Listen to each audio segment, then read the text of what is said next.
Bismillahirrahmanirrahim. Assalamualaikum warahmatullahi wabarakatuh. Alhamdulillah wa syukurillah ala nikmatillah. Kita dapat bersua kembali di dalam PJJ Mapel PAI dan Budi Pekerti di SMK Negeri 1 Angkringan. Baik anak-anak semuanya, semoga semuanya diberikan kemudahan dan kesehatan di dalam kita mengikuti pembelajaran secara daring ini. Baik, masuk kepada pertemuan yang kedua. Kita akan masuk kepada materi etos kerja Quran dan Surat At-Taubah ayat 105. Baik, kita lanjutkan. Nah, tujuan pembelajaran di sini yang pertama siswa dapat membaca Al-Quran Surat At-Taubah ayat 105.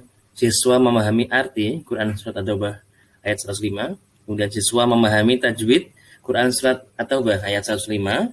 Dan siswa dapat memahami asbabun nuzulnya dan kandungan Quran Surat At-Taubah ayat 105. Dan siswa dapat menyimpulkan dan menyajikan contoh etos kerja dalam kehidupan sehari-hari untuk menjadi seorang yang sukses. Baik, kita lanjutkan lagi. Nah, kita akan mulai membaca dan belajar membaca Al-Quran surat At-Taubah ayat 105. A'udzu billahi minasyaitonir rajim. Bismillahirrahmanirrahim. Wa qul i'malu fasayarallahu 'amalakum wa rasuluhu wal mu'minun. وَسَتُرَدُّونَ إِلَى عَالِمِ الْغَيْبِ وَالشَّهَادَةِ فَيُنَبِّئُكُم بِمَا كُنتُمْ تَعْمَلُونَ. Yang artinya, dan katakanlah, bekerjalah kamu, maka Allah dan Rasulnya serta orang-orang mukmin akan melihat pekerjaanmu itu. Dan kamu akan kembalikan kepada Allah yang mengetahui akan yang gaib dan yang nyata, lalu diberitakannya kepada kamu apa yang telah kamu kerjakan. Bagi yang belum bisa membaca Al-Quran, boleh menuliskan menggunakan bahasa Latin Arab dalam bahasa Indonesia dan dibaca, begitu ya. Yang nanti pembelajaran ini akan kita gunakan sebagai penilaian keterampilan ya.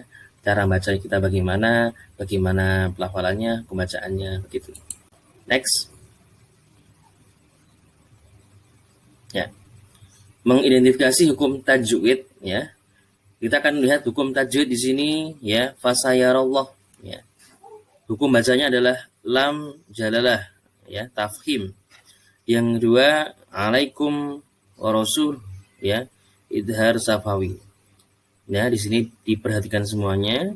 Wal mu'minun alif lam komariah, wasyahadah alif lam komariah. Kemudian fayunabbiukum ya, ifa safawi. Berikut alasannya. Pelajaran yang dulu pernah didapatkan di SMP, silakan dibuka kembali tajwidnya. Kemudian mengartikan perkata. Nah, peserta didik diminta untuk mengartikan perkata semuanya, begitu ya. Diperhatikan perkata dapat melafalkan atau mengerti, memahami ya. Sedikit kita belajar mengartikan perkata agar bisa mengartikan secara keseluruhan apa makna terjemahan daripada ayat tersebut. Selanjutnya, nah tafsir dan kandungan daripada ayat tersebut adalah menurut tafsir Al-Misbah, ayat ini mendorong manusia untuk lebih mawas diri dan mengawasi amal atau pekerjaan mereka. Allah SWT memerintahkan untuk beramal soleh hingga manfaatnya bisa dirasakan oleh diri sendiri maupun masyarakat luas. Ya. Selanjutnya, setiap amal akan dilihat oleh Allah SWT, Rasulullah SAW dan mukminin di akhir kelak, lalu akan dibalas sesuai dengan amal tersebut. Sehingga kita harus tahu amal kita yang ada di dunia ini, mengapa kita harus melakukan amal seikhlas mungkin dan sebanyak mungkin, karena pada akhirnya akan dilihat oleh Allah Ta'ala. Kemudian jangan merasa amalnya sudah cukup banyak ya untuk bekal hidup di akhirat. Sifat inilah yang nanti akan menghambat kita munculnya keinginan untuk beramal soleh lagi. Kemudian setiap manusia akan kembali ke kampung akhiratnya dan menerima balasan amal perbuatannya. Nah, asbabun nuzul yaitu adalah sebab turunnya ayat ini. Yang pertama, tidak ada sebab khusus yang melatar belakangi turunnya Quran Surat At-Taubah ayat ini ya. Kemudian pada ayat 102, 104 Allah menganjurkan bertaubat dan melakukan kegiatan nyata seperti membayar zakat dan bersedekah. Nah, baik. Selanjutnya, pada ayat ini Allah memerintahkan untuk melakukan beragam aktivitas baik yang nyata ataupun yang tersembunyi. Artinya apa? Artinya pekerjaan yang dikhususkan untuk orang lain ataupun untuk diri sendiri yang tidak perlu diketahui oleh orang lain, gitu ya.